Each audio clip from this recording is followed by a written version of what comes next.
34名様です。お願いいたします。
どうもお待たせいたしました。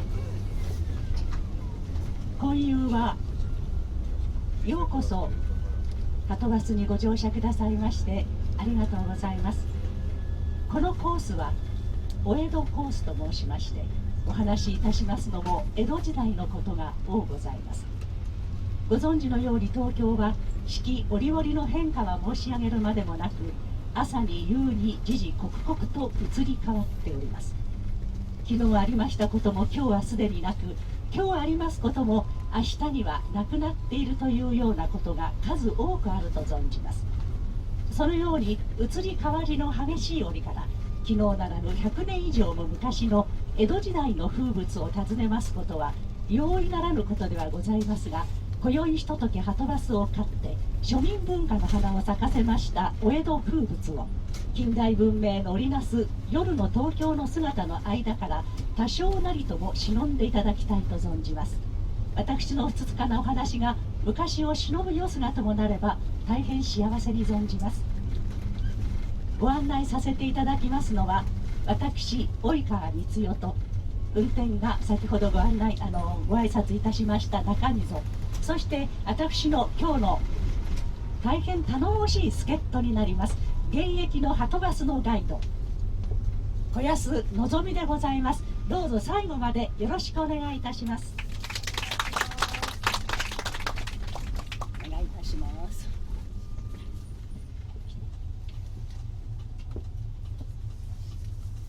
昭和35年にはとバスに入社いたしました。それから35年間お世話になりましたはとバスの夜のコースの中で、私が一番回数お世話になりました夜のお江戸コースの挨拶で出発をさせていただきました。ちょっと妙だなとお思いの方も確かいらっしゃったんじゃないかと思います。改めまして東京オリンピックの旅、ようこそお越しくださいましてありがとうございます。これからが本番でございます。昭和39年1964年第18回のオリンピックはこの東京で行われました。その年東京は大変大きく変わりました。まずは世界の国際都市として颯爽と名乗りを上げていった年でございます。新幹線が走りました。高速道路は開催の9日前に完成させております。その大変さぶりはご想像いただけるのではないかと思います。そして一流と言われておりますホテルが続々とやはりお目見えいたしました。この先2016年再びこの東京の街にオリンピックが来てくれたなら、東京の街はそして日本の国はどのような変化をするのでしょう。また私たち日本人はどのように変化し、どんな進化を見せるのでございましょうか。東京名物と言われております交通渋滞の中、しかも今日は師走の中日を過ぎております。そんな中、混雑の中を走り抜けながら探ってみたいと存じます。世界の中でも観光バスの歴史は大変に素晴らしいと言われております。ところが生まれましたのは東京とか日本ではございませんで、ヨーロッパです。第一次世界大戦と申しますと、日本の年号で言いますと大正3年から8年ぐらい、第一次世界大戦が終わりました。その後焼け野原を戦跡巡りと申しまして、馬車でご案内した観光があったそうでございます。これが観光バスの始まりだと言われております。でその時に案内役を務めましたのが軍人さんの未亡人の方だそうです。多分生活の保障という意味もあったのかもしれませんし、教養が終わりになられる未亡人の方が戦績を回ったそうです。ところがこれが大変評判がよろしゅうございまして、その後馬車だけでは賄いきれなくなったんだと思います。バスに変わります。では東京はと言いますと、東京は大正14年です。ところが日本ではもっと早く九州に亀の井というところがあるんですけど、ご存知でいらっしゃいます。亀の井バスというのがあるんですね。宮崎の交通とかいろいろあるんですけど、この亀の井バスが昔戦跡ではなくって地獄巡り、もちろん温泉の巡りをしたそうです。大学などで勉強してる場合じゃないだろう。表に出てはとバスに乗ってごらんなさい。もっともっと勉強になりますよ。でもこれ本当なんですよ。私が作ったんじゃなくて寺山修司さん。はい。はい。井上です。聞こえますか？はい、井上さんに代わりましょう。こちらカメラマンの井上です。私は、今、都電荒川線の岸母神駅で、都電に乗るところです。今日は、これから都電に乗って、皆さんのはとバスを追いかけて、記念写真を撮ろうと思います。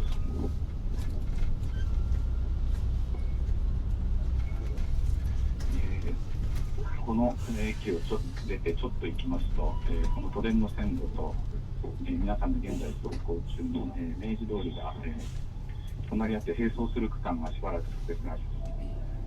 そこで、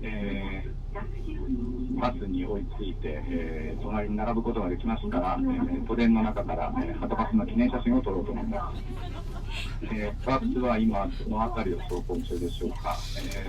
そろそろ皆さんの左手に都電の線路が、見えてくる頃かと思うんですが、都電の方は、岸母神駅を出発して、今、S 字カーブを速度を落として走行中です。このカーブを抜けますと、明治通りと、並んで走り始めます。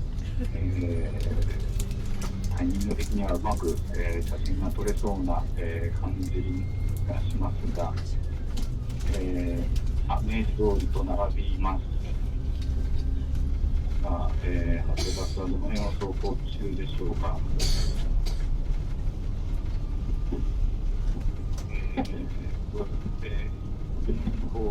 学習下駅に今まもなく到着するんで、速度を落とし始めました。はとバスの姿まだ見えません。どこにいるのかな。前方の方には見えないようですが、後ろの方から来ますでしょうか。見ました。はとバス見ました。はい、皆さん、準備はいいですか？待ってしまう。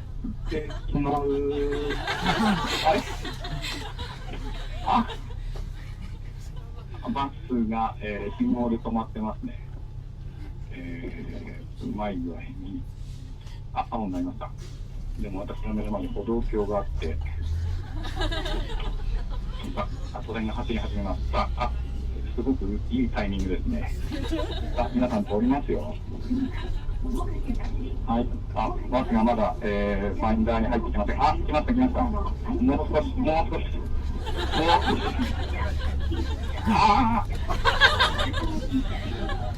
はい、そうです。もう1枚ぐらい。OK。いい感じで止めましたね。それでは、皆さんまた後ほどお会いしましょう。さよなら。改めまして皆様こんにちは。本日は東京オリンピックツアー、お寒い中、ご参加いただきまして誠にありがとうございます。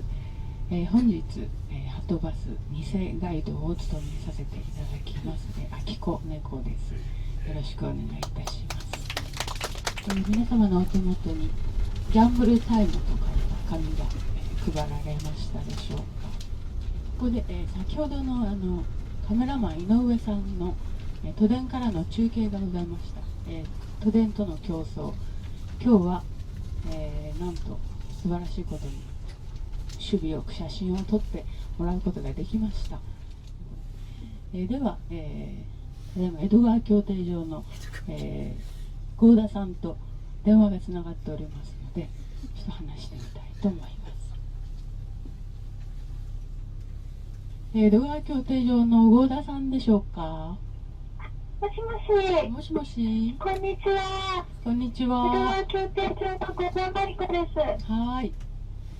今日はそちらはどんな様子でしょうか。はい。はい。これからまたレースが始まる直前なんですけれども、はい。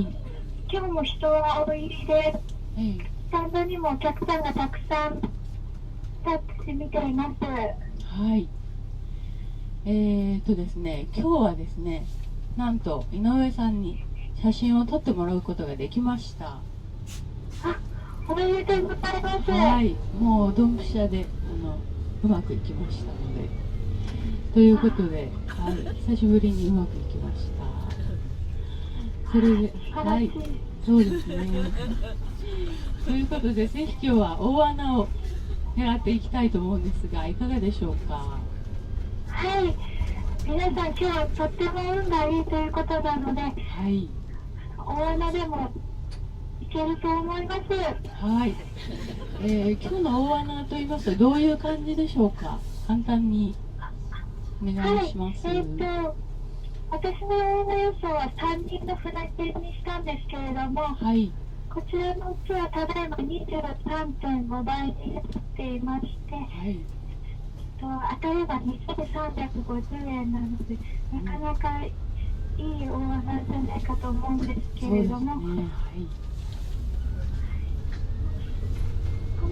3号艇の鳥塚選手もですね、今回のレースでは上位ばっかり勝っていまして、ただ1位がまだ1回しかないので、そろそろ1位を狙ってくるんじゃないかと思います。そうですか。わかりました。こちらもそろそろまた大当たりが出るんじゃないかという予感がしておりますけども。ね、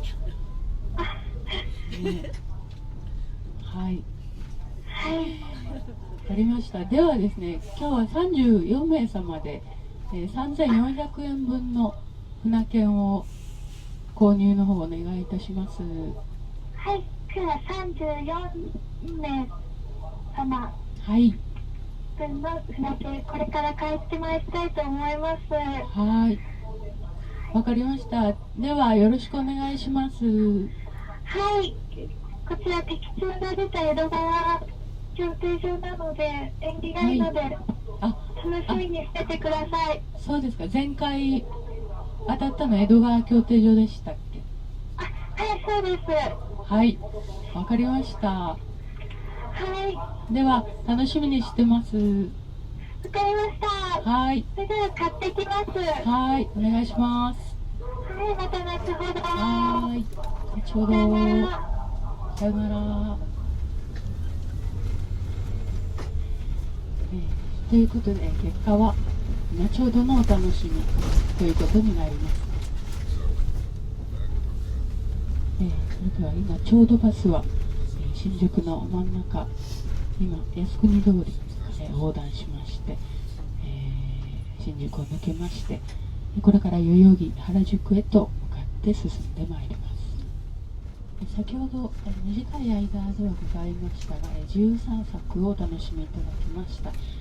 おばあちゃんの原宿こと巣鴨地蔵通りでしたけれども、今度は皆様に本物の原宿を、歩いていただきたいと思います。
そちらに書いておりますように、国立の代々木競技場と申しまして、こちらが東京オリンピックの時に完成した代々木の競技場です。ちょっと形が面白いんですが、巻き貝の形をしてます。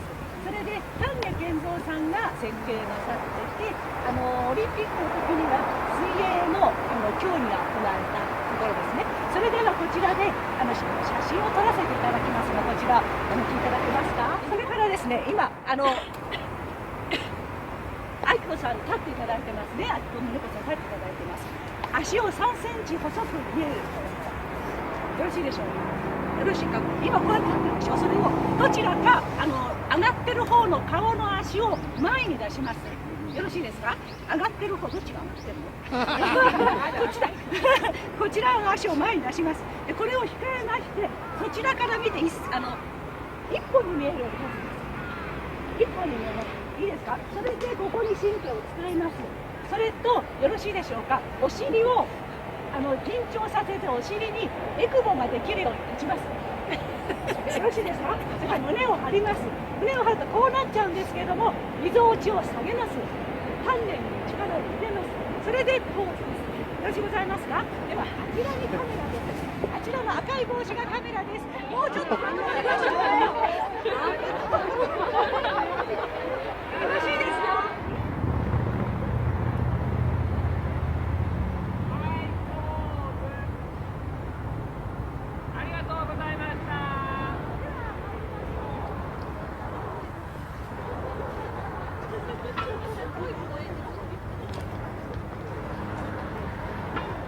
でも今日はですね、大変に、このコースのためにとりましてはとってもいい状態でスムースに進ませていただいております。先日土曜日などは長渕剛さんのコンサートが2日間続けてありまして、中はとても通るのにやっとという感じで、記念撮影なんか撮るところの騒ぎじゃないんですよ。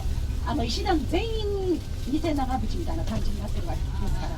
でコンサートはやってますしね、私が叫ぼうがこちらのマイクを使おうがどうにもならないような状態で、その中を分けて帰っていただいたんですが、今日はこちらのコースの思惑通りの感じで写真も撮れましたので、大変にスムースに進んでおります。この辺り一帯、昔戦前は代々木練兵場と申しまして、日本軍のものたちなんですね。それが終戦と同時にアメリカ軍のものになりました。そしてここはアメリカの上層の兵隊さん軍人さんのお住まいだったところです。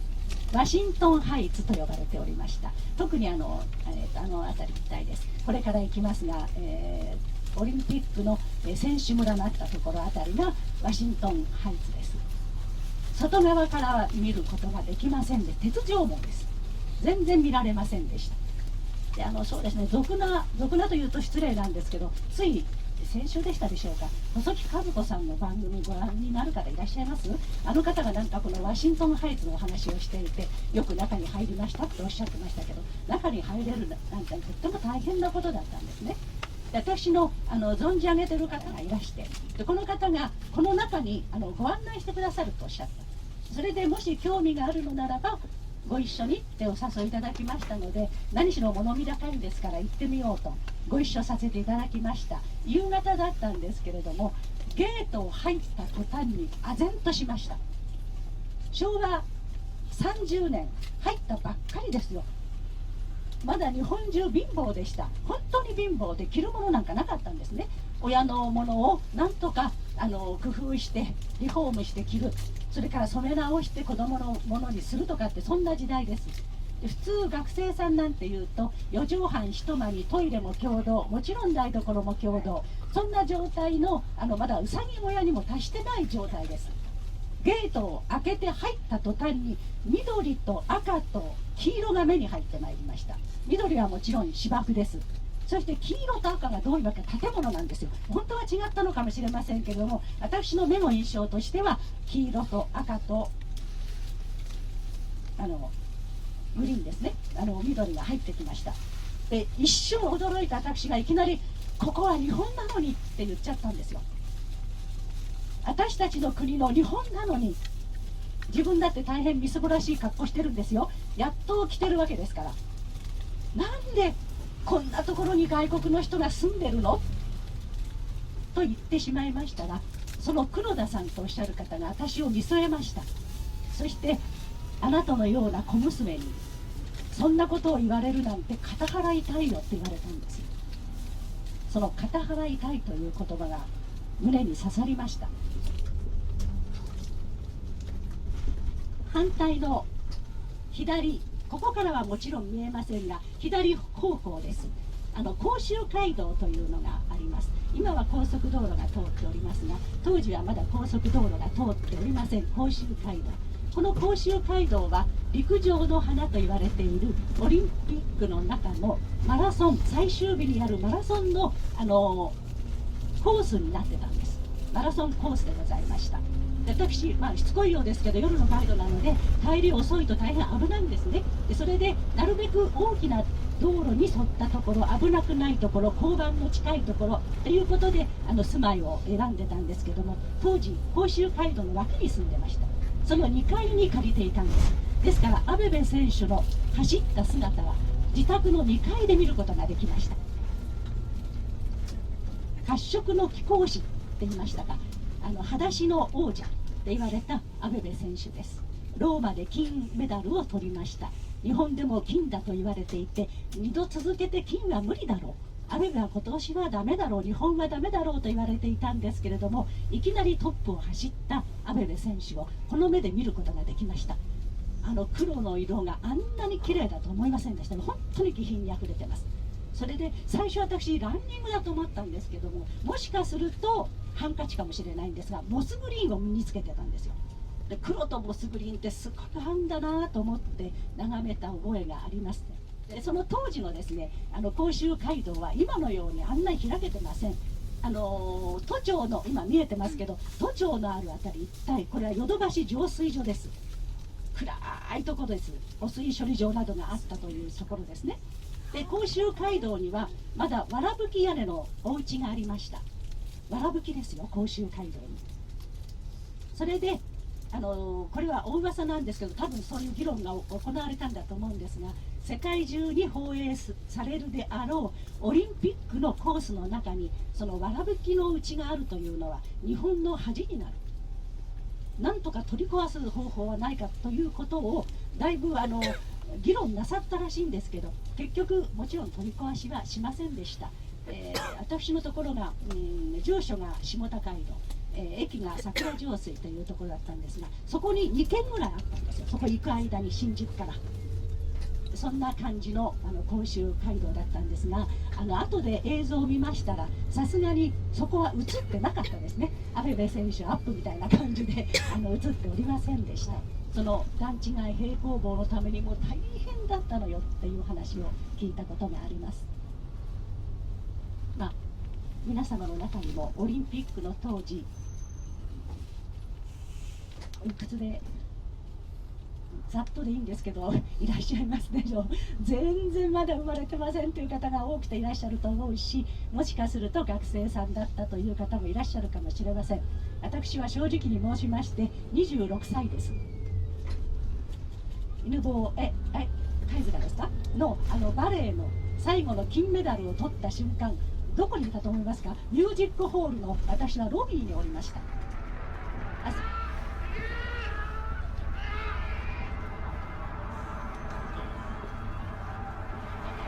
日本のプレーヤーが来ました。プレーヤー第2位。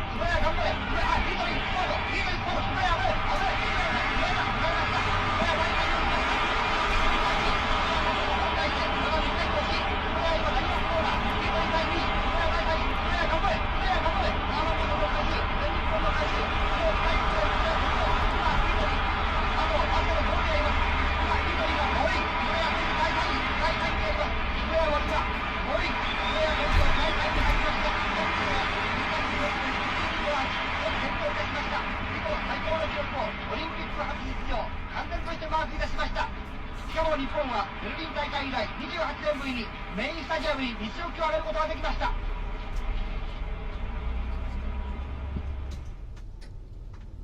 円谷選手銅メダルの瞬間ですが、この右奥に国立競技場、東京オリンピックの際のメインスタジアムがあります。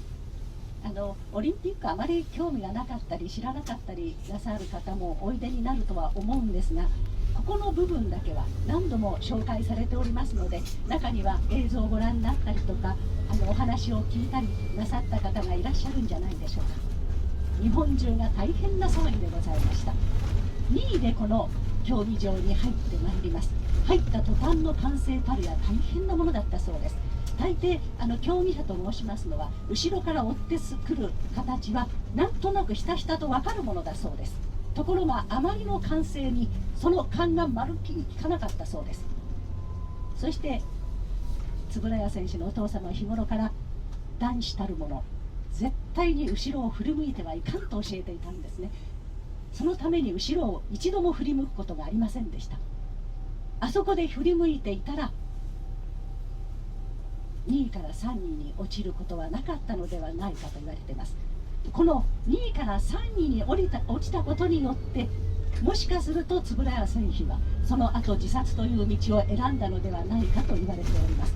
もちろんそれだけではないと思います。いろんな議論があると思うんですけれども、円谷選手は次のメキシコでは絶対金を取りますと約束をしたんですけれども、昭和43年自殺しております。オリンピックの後上司が変わったそうです。陸上自衛隊に所属しておりましたが上司が変わりました。お勤めの方はよくご存知だと思います。上司が変わったり組織が変わりますといろいろなことが起きてきます。円谷選手は思うようなトレーニングができなかったそうです。ほとんどトレーニングができなかったと言われております。それとご自分の体自身身体的にもいろいろ故障を抱えました。それと女性の私としてはどうしてなんだろうと思うんですけれども、円谷選手には婚約者がいたんです。ですからご結婚しようと思ってたんですが、その結婚すらさせてもらえなかったんですね。それで婚約を破棄してます。でもこれはもしかの話ですけれども、ご結婚をしていたら精神的なことはその辺りでクリアできたんじゃないかとも言われておりますが、組織が結婚させなかったんだそうです。円谷選手は福島県の出身です。先日福島県の方がお乗りになってくれました。そして伺いましたら、やはりお正月の3日目にとろろを食べる習わしがあるんだそうです。で、私どもは知りませんが、福島の方はもう日本人なら全部3日目にとろろを食べるんだと思っていたって言ってお話ししてました。ここで円谷選手の衣装をご紹介してみましょう。有名な衣装です。父上様母上様三日とろろおいしゅうございました。干し柿餅もおいしゅうございました。そしてご兄弟にごちそうになったものを全部連ねてごちそうさまでしたと書いてあります。お兄様には車に乗せていただいてありがとうございましたと感謝の意を述べております。その後はお芋さんとおめえごさんの名前を全部書き連ねまして、最後に立派な人になってくださいと結びました。そして最後、父上様母上様、幸吉はもうすっかり疲れ切ってしまって走れません。何卒お許しください。気の休まることなくご苦労ご心配をおかけいたし申し訳ございません。幸吉は父母上様のそばで暮らしとうございましたと結びであります。これが昭和43年メキシコオリンピックの年の1月です。この遺書は大変に当時日本人にショックを与えました。そして文豪と言われました川端康成が絶賛し、三島由紀夫が絶賛した文章です。遺書、それから時世の句、一生の最後に残す句というのはいろいろとその人を思わせて大事なものがありますが、時世の句といいますとはとバスのガイドなら誰でも知っている時世の句が一つあります。風さそう花よりもなお我はまた春の名残をいかに取らせる。忠臣蔵でおなじみの浅野匠の神の時世の句です。こうやって遺書とか時世の句などを紹介しておりましたら、さて私はどんなことを思い、どんな句を最後に残すのかな。円谷選手の自殺によって、皆さんもそうかもしれませんが、私は心の中に一つなんかこう口にっていうんですか、重いものを刺さり込まれたような気がいたしました。それが何年経っても消化しきれないでこう沈殿しているような感じがするんですね。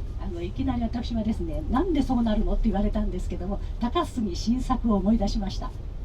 坂本龍馬と同じように20代自分の命を懸けて国を思い戦っていた志士の中の高杉晋作がそんな中でざれ歌を作ったり歌ったりしてるんですね。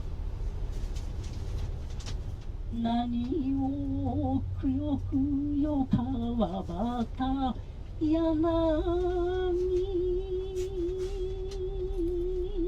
小がるるなんとしょ水の流れを見て暮らす東雲のストライキさりとはつらいねってなことをおっしゃいましたかね。こんな感じで生きていこうかななんて思っておりました。ではバトンタッチされました、ガイドの小安のぞみと申します。どうぞよろしくお願いいたします。どうも大きな拍手ありがとうございます。ありがとうございます。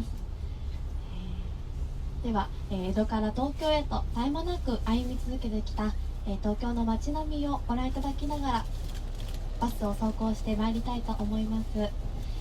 ただいまバスは首都高速4号線を進めてまいりました。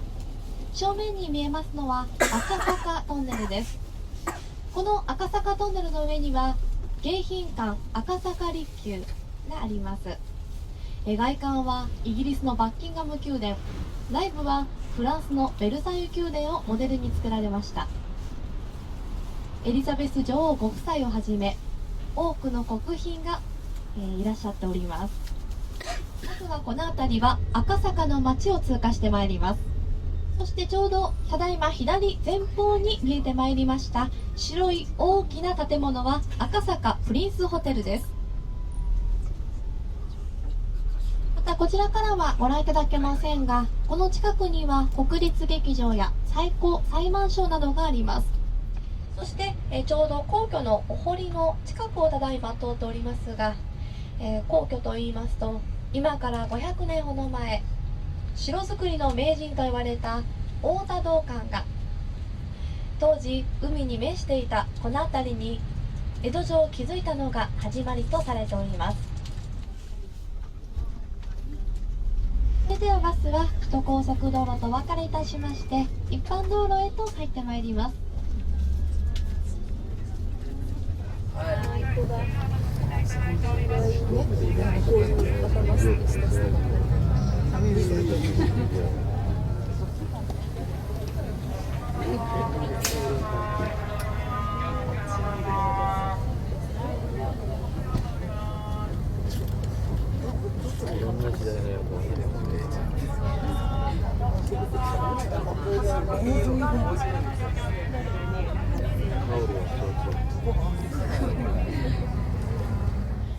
東京オリンピックの年に建てられた日本武道館ですけれども、今日はちょっと、こちら右の方に入ることができずに、今日は矢沢永吉さんのコンサートがもう何日も行われてまして、ちょっと厳戒態勢のようで残念ながら入ることご覧いただくことできませんでしたが、その時に柔道の会場、武道のその時より武道の聖地、勝負の聖地として、有名な日本武道館ですけれども、お戻りいただいた後に、こちら勝負の聖地ということで、勝負といえば私たちの、先ほどの江戸川競艇場の勝負はどうなったでしょうかということで、そろそろ気になっている方もいらっしゃるかと思いますが、その中継をですね、お戻りいただいた後に、皆さんで聞きながら、お聞きいただきながら、次の訪問地、上野へと向かってまいりたいと思います。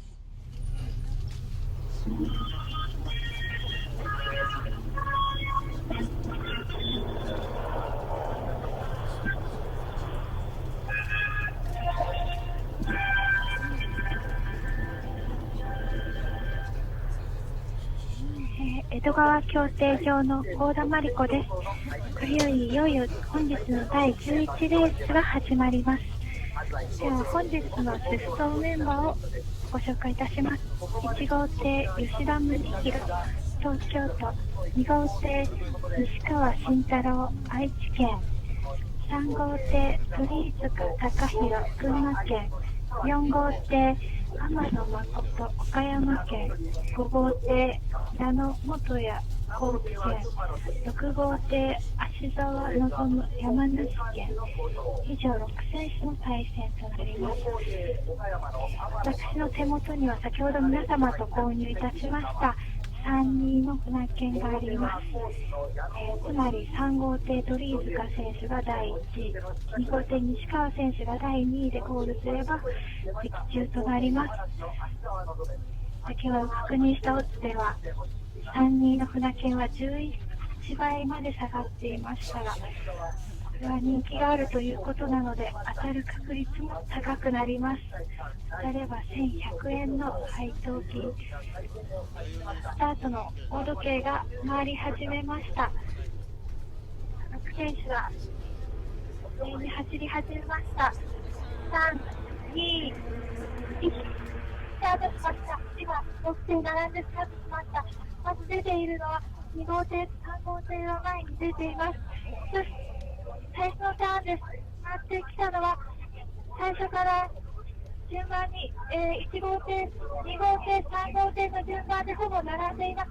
今2号艇が抜かして第1、ただいま2号艇が第1、3号艇が第2、3号艇頑張れ、3号艇は第2位、3位を走っております。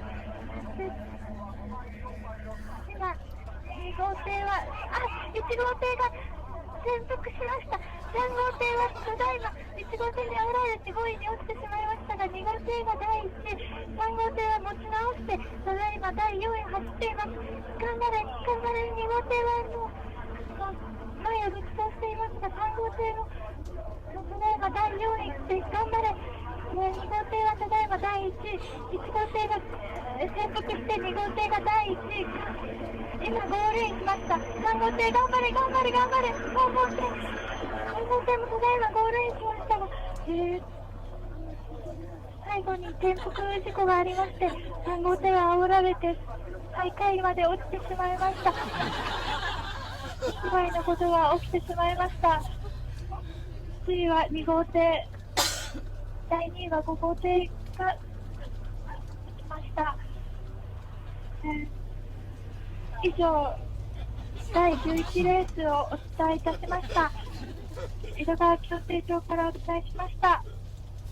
それではまたお会いしましょう。さよなら。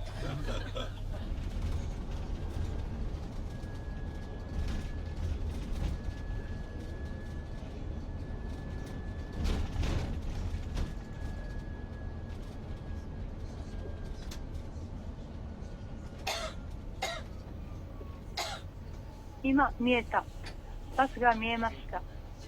私たちのハトバスがその姿を現しました。ハトのマークの黄色いバス。ハトバスが走ってきました。なんという黄色。なんという鮮やかさ。私たちのハトバスが滑るように進んでいきます。夢のようです。夢のような瞬間であります。ハトバス検討。頑張れ。ハトバス頑張れ。1938年、国家総動員法が制定され、遊覧バスは凶楽的であるとの理由で中断を余儀なくされました。そして戦後を迎え、車両やガソリンが GHQ の統制下という時代に、ハトバスは再出発しました。以後、私たちのハトバスは、後ろを振り返ることなく、常に前だけを見据え、戦後の荒廃をくぐり抜け、朝鮮戦争特需に沸く50年代を駆け抜け、観光ブームの競争を勝ち抜き、東京オリンピックとともに走り続けてきました。頑張れ、頑張れ。ハトバス検討。ハトバス頑張れ。私たちのハトバスが今、靖国神社の鳥居に向かって進んでいきます。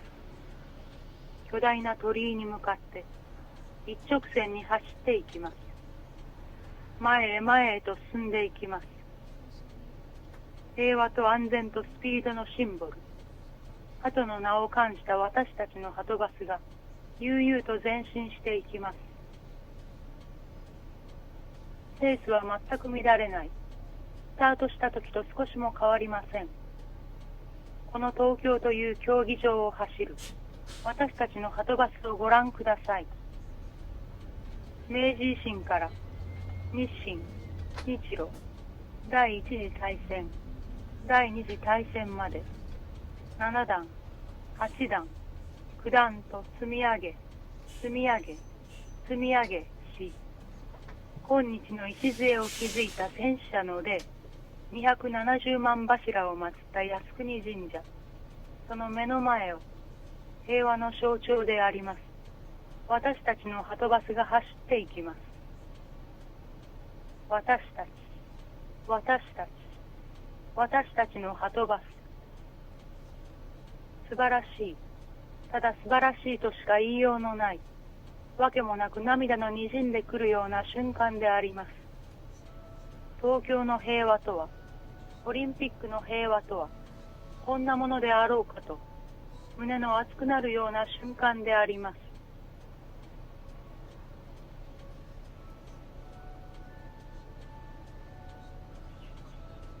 久しぶりに手を引いて親子で歩ける嬉しさに小さい頃が浮かんできますよお母さん。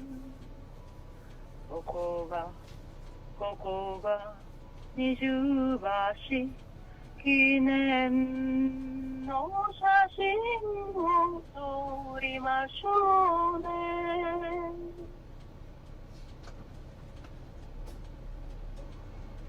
優しかった兄さんが田舎の話を聞きたいと桜の下でさぞかし待つだろうお母さん。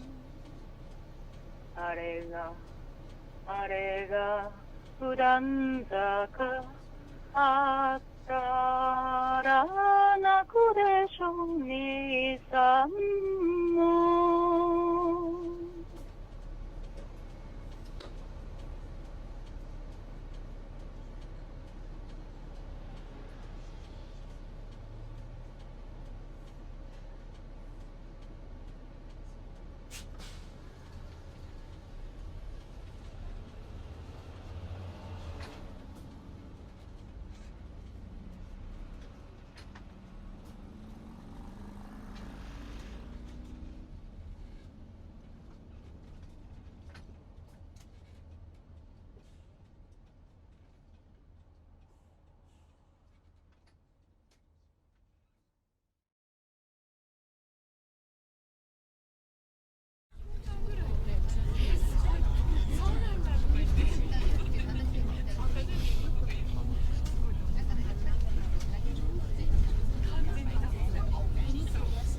見えました。はとバスが、水道橋駅の方に向かって走ってくるのが確認できました。ちょっと車内が暗いようですが、これから記念撮影をしますので、車内灯をつけていただけますでしょうか。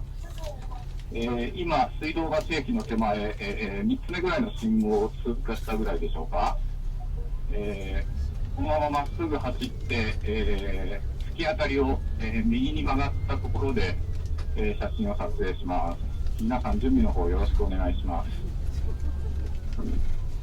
バスはそろそろ、水道橋駅に近づいてくる頃ですね。はい。今、線路の直前の信号で、止まってますでしょうか。車内もよく見えます。この先、右折車の、列がかなり並んでますんで、もう少し、写真撮るまで時間がかかるかもしれません。今、総武線の、線路をくぐっているところですね。はい。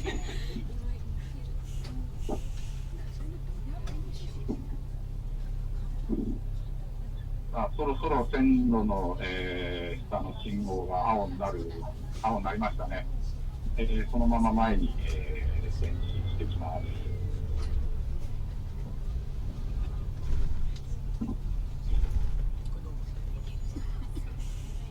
まもなく、黄色い、皆さんの正面に黄色いビルが見えると思いますが、黄色いビルのところの、信号も青になります。右折車の列が、間もなく、前に進み始める頃かと思います。はい。右折車が、動き始めました。皆さん、この、歩道橋の、下をくぐってすぐのところで、撮影をしますんで、はい、歩道橋に入ってきました。はい、皆さん笑ってください。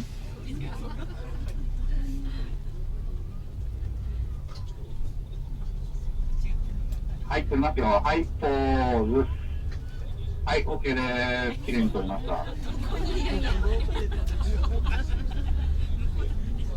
それでは私も、バスを見送りながら、また追いかけていきたいと思います。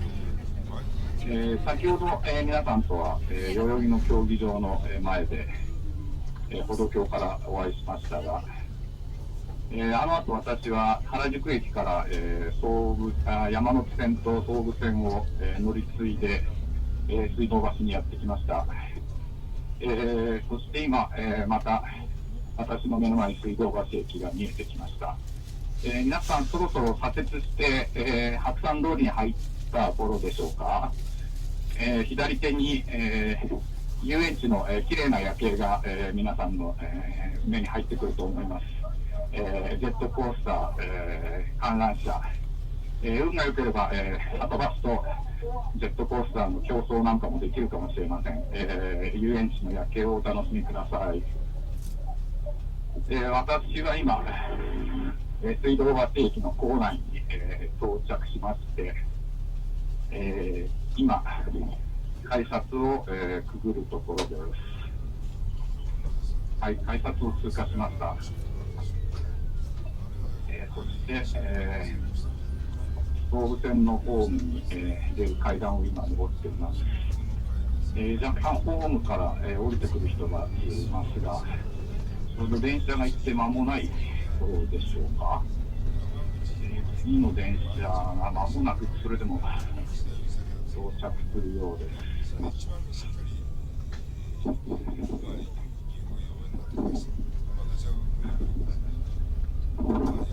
さあ、今皆さんどの辺でしょうか。もうジェットコースターのところまで着きましたかね。お疲れ様。お疲れ様です。今日はすごくいい感じに走ってたんですけれども、最後1号艇が転覆して全部ショートが流れてしまいました。残念でした。皆さん残念でした。地球の方はうまくなりました。おかげさまで、皆さん楽しみにしててください。それでは私たちの次の電車までまだちょっと時間があるようですが、そろそろ、バスも、春日通りに、入った頃でしょうか。それでは皆さん、次の、目的地上野に着くまでの間、しばらくご歓談ください。それではまたお会いしましょう。さよなら。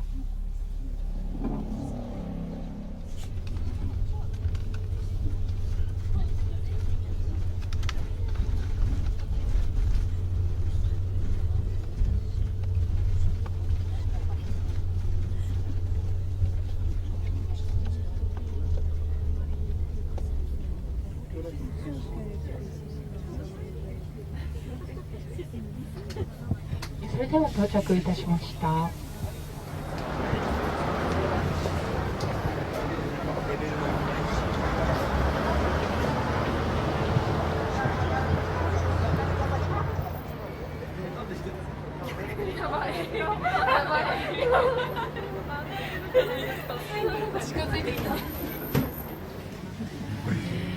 中に入りましたら入り口付近に固まらずにそなたの声でお進みくださいませ。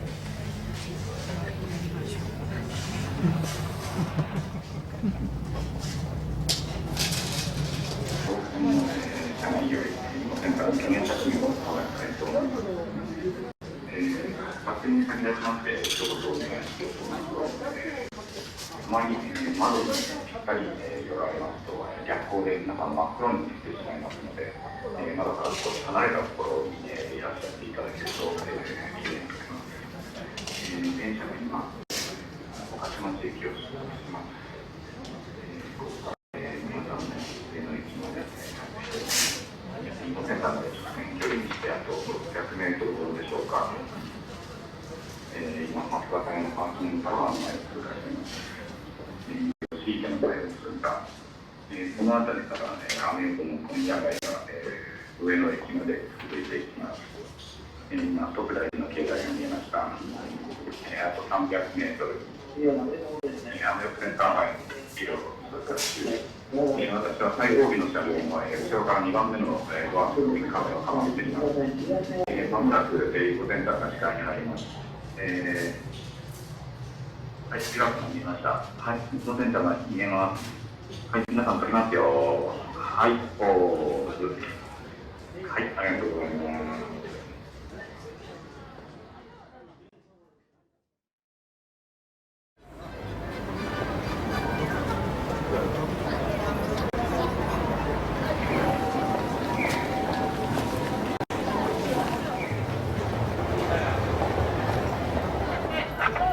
乗っていただきまして、次のワンモンチ足の原へと向かいたいと思います。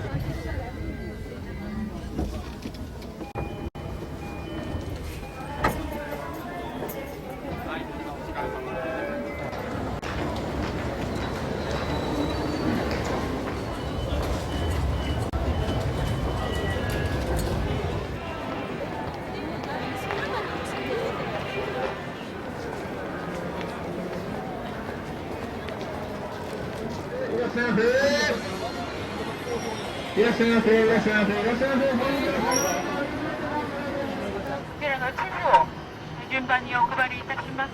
その後にまた MP3 プレイヤーの操作を行いますので、イヤホンをお耳につけてお待ちくださいませ。ただいまより15分後、約15分後ということで。ちょっと大きくしてみてください。いたします。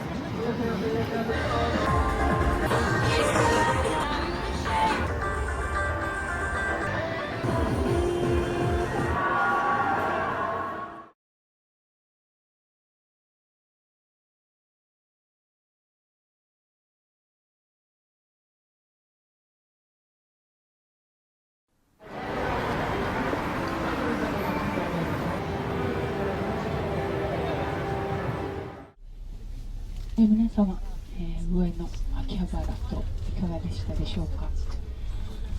バスは秋葉原を後にしましてですね、首都高速道路の入り口へと向かってまいります。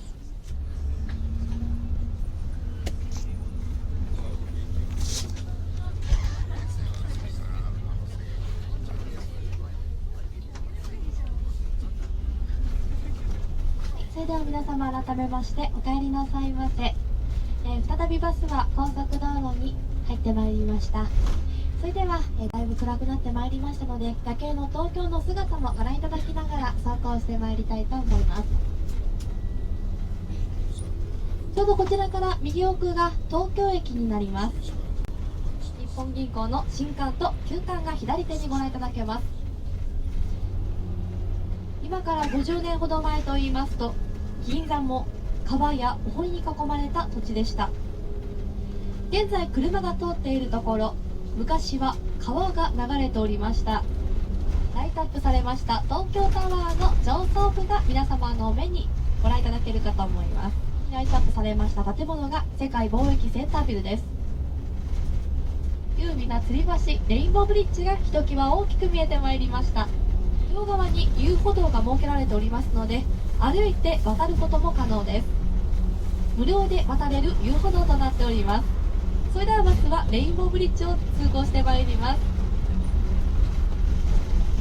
そして右前方がお台場地区、皆様よくご存知の球体がつきましたひときわ目立った建物がフジテレビ本社ビルです。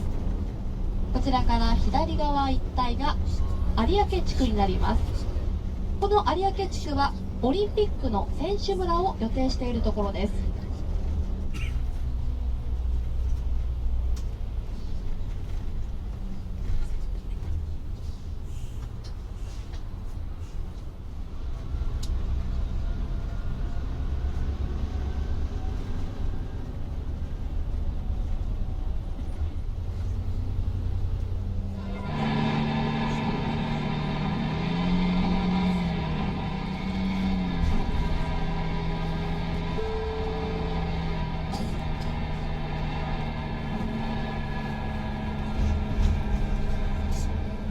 秋葉原のゲーマーということで、今日は秋葉原から乗っていただいております。西野さんという若者に、このゲーム首都高バトルをやっていただきながらちょっとお話を聞いてみたいと思います。オンラインゲームというのはインターネットを使って顔は見えない、パソコンを前にした人たちと、一緒に一つのゲームを遊ぶというものですね。どんなゲームが多いですか？そうですね、皆さんご存知かと思いますけど、ドラゴンクエストの延長線上にあるような RPG が多いですね。はい、やっぱり大きく変わりました。はい、そうですか。7、8年前から。はい、大きく変わりました。どんなところが？やっぱりメイド喫茶っていうのがとても多くて、駅でチラシを配ったのを皆さんもお見かけになったと思いますけど、ああいうのは本当に昔はごく一部、いやなかったと言ってもいいですね。上野の囲碁センターからももう一方、矢野さんという方にご調子いただきました。よろしくお願いいたします。今は非常に選択の自由が多いって言いますか、いろんな楽しみ、いろんな遊びがありますから、そういうゲームなんかもその一つでしょうけれども、そういう選択の幅が広がった今はいい時代だと思いますね。私たちの頃はそういう囲碁将棋麻雀というぐらいしか趣味を手軽に遊べるものっていうのは少なかったですね。ガイドのトレーニングですか？どんな風になさって？そうですね、もう入社したらすぐに教本を分厚い教本を渡されまして、もう全て覚えてくださいということで、1ヶ月でもう丸暗記に近い状態で、必死に詰め込みますね。やっぱり厳しいそうですね、厳しかったですね。お母さんの、ガイドさんのトレーニングの話も出ましたけど、昔と今とで変わった部分とかってありますか？それは相当ありまして、まずは発声、発音、アクセント、イントネーション、はい、これをきちっとやらないとダメなんですよ。だから控室でうっかりなんか喋ってると、ちょっとその子おいでみたいに先輩に呼ばれて、今の発音どうだったみたいに言われたり、だから苦労の仕方が違う。東京オリンピックの時はどなたかがガチャガチャって言いましたけど、東京中が工事現場みたいな感じで、スーツを着ている男の方を拝見した覚えは私はあまりなくて、皆さん作業服でヘルメットをかぶってた。でガッチャガチャでしたね、本当に。トンカントンカンみたいな感じがしてましたね。だからガイドが全部はとバスを背負うんですね。それからドライバーもはとバスを背負って運転するんですよ。もちろん事務職の方もそうなんでしょうけど、全身で自分の会社を背負っているっていう感じはそうはないかもしれない。はとバス代表なんですよ、どこ行っても。残り2ヶ月、1ヶ月で、まあその日本人の底力って言いますか、突貫工事、突貫に次ぐ突貫で、とにかく、あら、できてくるわ、あら、できてくるわっていうような感じで、体育館であれ、競技場であれ、その半月前、10日前にその目が出来上がってきた、すごいな、その日本っていう国は、やっぱり日本人っていうのはすごいぜっていうような感じを持った記憶がありますね。西野君なんかはこういう昔というか60年のオリンピックの話聞いててどうですか？そうですね、やっぱり戦後復興の象徴だなっていうのを常々感じています。全くもちろん生まれてないと思うんですけど、そうですか。今のような矢野さんのお話なんか聞くと、どうですか？バーッと街ができていったっていう。そうですね、やはり今では考えない、要は次のオリンピックが来ても同じことは起こらないなっていうのはひしひしと感じます。そうですね、次のオリンピック出ましたけど、2016年のオリンピックはどういうふうに印象を持ってますか？そういう誘致運動なんかを含めて。そうですね、おそらくもし本当に実際だとしても成功はしないだろうっていう、命運がかかってますから形上の成功はしますけど、国としての成功っていうのはもうないんじゃないのかなと思います。昔のようには。私はね、東京は懐の深い町だと思ってるんですよ。どんな人でも生きられる。地方行くとある程度平均点取らないとダメってとこあるじゃないですか。東京の場合はとんがってようがへっこんでいようが必ずどこかで誰かが救ってくれる。で芸能界でいうと大阪だと一人がダメ。見えた。バスが見えました。私たちのはとバスがその姿を現しました。鳩のマークの黄色いバス、はとバスが走ってきました。なんという黄色、なんという鮮やかさ。私たちのはとバスが滑るように進んでいきます。夢のようです。夢のような瞬間であります。はとバス健闘、頑張れ。はとバス頑張れ。1964年の東京オリンピックは私たちの戦後復興を国内外にアピールしました。立派な選手たちによる見事な大逆転劇でした。オリンピックで独走体制を築いた私たちのはとバスは東京観光の花形として今も走り続けています。後ろを振り返る必要はありません。見据えるのは前のみであります。夢をもう一度、東京に再びオリンピックを、私たちの夢を乗せてはとバスが2016年に向かって走り始めました。頑張れ、頑張れ。はとバス健闘、はとバス頑張れ。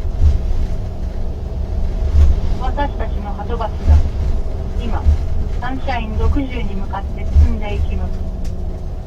巨大な石の塊に向かって一直線に走っていきます。前へ前へと進んでいきます。平和と安全とスピードのシンボル、鳩の名を冠した私たちのはとバスが悠々と前進していきます。ペースは全く乱れない。スタートした時と少しも変わりません。この東京という競技場を走る私たちのはとバスをご覧ください。かつて永久戦犯7名を含む60名が処刑された巣鴨プリズン跡地に60階建ての超高層ビルが天をつく高さでそびえております。日本一はおろか東洋一の高さを誇ったサンシャイン60。未来に広がる街サンシャインシティとして生まれ変わった街がその名のごとく燦然と光り輝いております。かつての闇を煌々と燃やしているかのようであります。しかし60階という高さに2位に落ち3位に落ち抜かれました。次々と抜かれました。私たちは抜き返さねばなりません。70回、80回、90回と積み上げ、積み上げ、積み上げし、さらにその先のオリンピックを目指さねばなりません。今、サンシャイン60の目の前を平和の象徴であります。私たちのはとバスが走っていきます。私たちのはとバス。素晴らしい。ただ素晴らしいとしか言いようのない。わけもなく涙のにじんでくるような瞬間であります。東京の平和とは、オリンピックの平和とは、こんなものであろうかと、胸の熱くなるような瞬間であります。